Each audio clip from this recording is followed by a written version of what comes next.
So what do we really do when we all realize that we have to lose weight? I think most of us resort to this.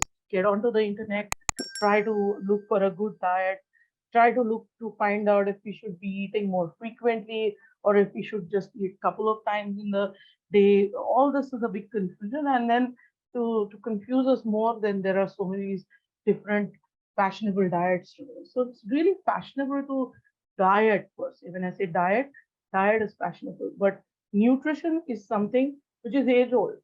Like I said, Hippocrates said that let food be thy medicine. So, nutrition can really be your medicine if used wisely and if we eat proper nutritious foods. Instead of trying to learn what not to eat, it's important to focus on what we should eat. And I am not suggesting that keto diets or Mediterranean diets are bad. However, uh, they have to be used wisely. They have to be tailored according to the patient. And also, it is very important to know for how much time do we continue with these diets. So we can take support of this, but let your trained nutritionist make those decisions for you instead of our patients trying to go further and doing it on their own. Um, so what should the PCOS nutrition plan really should focus on? The nutrient should actually, of course, focus on reducing inflammation. That is something which is very tricky. Anti-inflammatory diets are pretty new as known to us. Very structured ones are very new to us.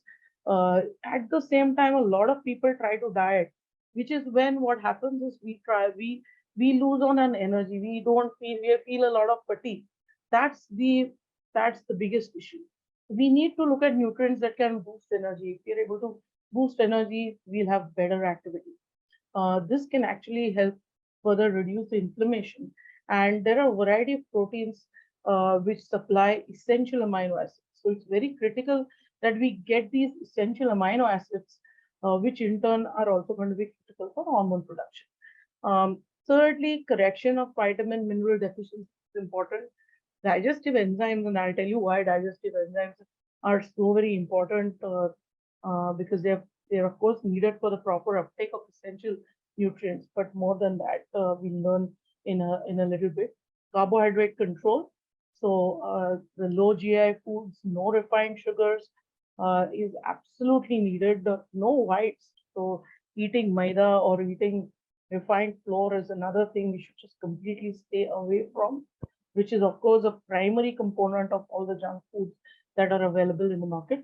Healthy fats, fruits and vegetables, and most importantly, last but not the least, hydration. This is something which we do not focus on. So it's very important that we should focus on hydration as well. And with hydration, electrolytes, vitamins, all of these should not be lost from the body.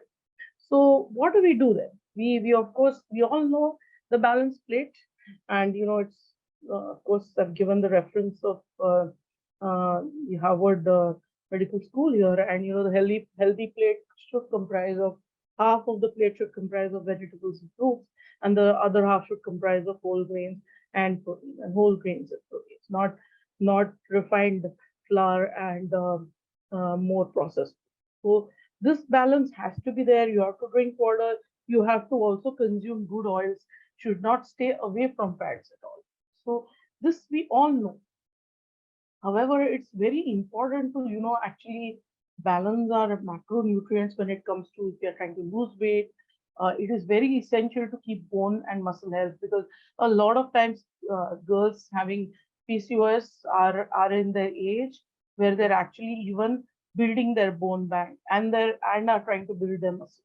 So which is why it becomes very important what macronutrients we're consuming. And like I said, energy is very important, and of course recovery of cells.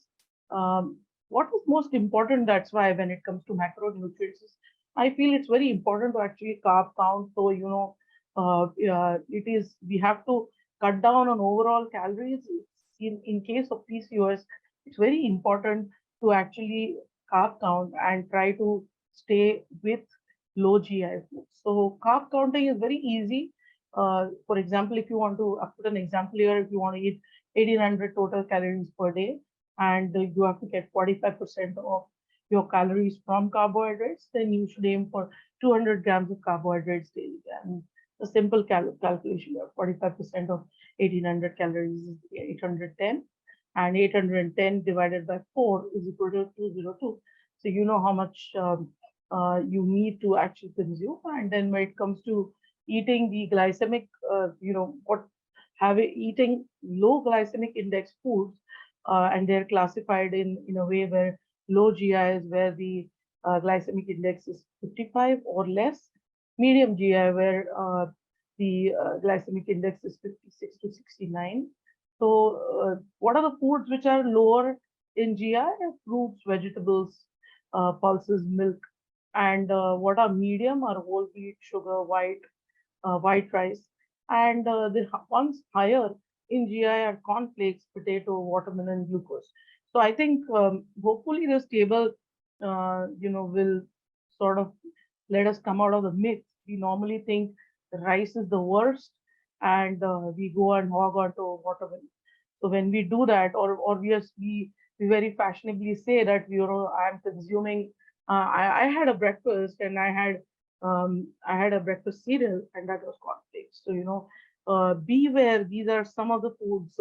A lot of people feel that having jaggery, trying to eat dates are actually safer. They believe me, they are not lower in GI. So all these foods which you are told as sugar alternatives have also to be watched. So look at it and choose your foods wisely. So the body digests foods with a why is it so beneficial? Because the body digests foods with a low GI more slowly, meaning they do not cause insulin levels to rise as much as quickly as other foods, such as some carbohydrates. So foods in a low GI diet include whole grains, legumes, nuts, seeds, um, fruits, starchy vegetables, and this combined with a therapy with myoinositol and inositol improves the endocrine parameters and insulin resistance. So this is another nutrition and nutrient which is preferred by even the doctors today in the management of PCOS. So just wanted to add that along here. And when it comes to actually meeting the second or the first most prime important macronutrient. However, the second largest macronutrient that we eating is protein, and we women actually need to focus on eating more protein because this is something which we probably not learned rightly, and we don't do that regularly. And then what are we going to teach our next generation? All women really need to focus on eating proteins well. There's a lot of data online which talks about how much protein a woman should consume every day. 0.8 to 1 gram per kg per day. You can calculate how much you need per body weight of yours.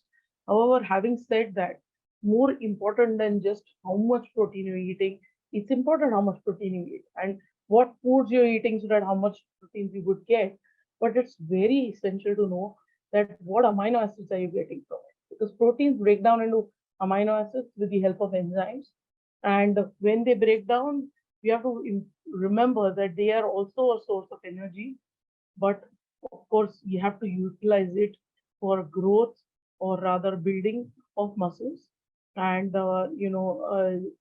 also it is very essential, these amino acids are very essential for production of hormones. So which is why it's eating protein is most important in cases of PCOS and in cases of women's health issues, because hormones, for production of hormones, amino acids are precursors. So eating right amino acids, getting the right amino acids from the right source of proteins is very important. Also the enzymes which are required for so many different activities in our body, especially the digestive enzymes, is again very critical. And it's very critical in case of PCOS because if our food is not digested well, it can actually increase inflammation in our body. So enzymes and hormones, these are two very important aspects. Also when it comes to immunity and antibodies, proteins, and the amino acids we get from it is very essential for overall health of women as well. This is why proteins are important, and not just for muscle building, which it is more advertised as. So keep that in mind. These are the different foods that actually provide proteins. A lot of us, I mean, majority of Indians actually are vegetarians, and I say that so because even the people who eat non-vegetarian food consume non-veg 2 or 3 times in a week. We aren't perennially completely non-vegetarians where we are consuming eggs every day, chicken every day. However, it's a good habit as we grow. We should be eating good amount of fish, chicken, and egg. These are the good sources of protein. But those who are not eating non-vegetarian foods, and of course, should focus on dairy. If you're not able to tolerate milk, um, try consuming different types of yogurts, make combinations of the yogurts, fruits, etc. Cheese to cheese, if you eat in a controlled way, of course, it should be low fat, and milk. Do not again try to make milk your villain. Most of us have started thinking that milk is bad, but that's really not the case. So you would one major source of protein for a vegetarian. And then, of course, you have nuts, which you can munch on to also take care of your binge. And we have paneer, tofu, and soya beans, and different types of legumes. In India, we actually consume majority, so many different types of legumes. I haven't seen anything of that sort all over in the world. So, consume legumes. However, remember, most of the legumes contain say around 20-25% of protein only. So we have to make sure that we eat it regularly. Having said that, if you're not able, in case of PCOS, to treat patients, if we have to up the protein, we must actually look at protein supplementation. And when we are looking at protein supplementation, it's very important to choose the supplements widely. There are so many, tons of them in the market. But what is important is to look at the PCOS score, which is the protein digestibility corrected amino acid score. It determines the quality of a protein based on both the amino acid requirements of the humans and their ability to digest. So it's very important that it should be digestible as well. And a lot of these supplements, they're well made, they're easy to digest, and they will, of course, cover most of these important amino acids, which are isoleucine, leucine, valine, glutamine, and arginine are also extremely important. Isoleucine, leucine, valine are very much advertised loudly, but glutamine and arginine are extremely important as well. So focus on these amino acids, and that's why you focus on meeting the requirement of crucial amino acids.